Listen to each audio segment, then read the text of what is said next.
Good evening guys. तो আমি এখানে গোপালের ভোগ বানাচ্ছিলাম অল্প করে। এটা হচ্ছে পঞ্জিরি, যেটা হচ্ছে ধনে দিয়ে হয়, যেটা আমার শ্বশুর বাড়িতে বানানো হয়। তারপরে এখানে বানানো হচ্ছিল মাখানার ক্ষীর, যেটা আমার ননদ বানাচ্ছিল, আমি হেল্প করে দিচ্ছিলাম।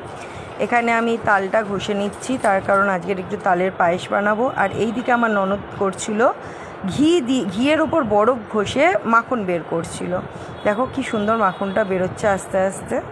যাই হোক, এখানে আমি তার মধ্যে দুধটা জাল দিয়ে নিচ্ছিলাম, তার কারণ আমি তালের পায়েস বানাবো। আর এইদিকে নারকেল কুড়ে রেখেছি, আর নিচে আছে তোমার তাল। আর এইদিকে তারপরে আমি তাল আর নারকেলটা একসাথে জাল দিচ্ছিলাম, একদম আস্তে আছে। দেন আমি দুধ চিনি সব কিছু মিশিয়ে এখানে তালের পায়েসটা বানাচ্ছিলাম। প্রথমবার বানাচ্ছিলাম তো একটু আমি কনফিউজ ছিলাম। যাই হোক, আর দেখো আমার ননদ কি সুন্দর এখানে ডেকোরেশন করেছে আমাদের জন্মাষ্টমীতে গোপাল রাখার জন্য।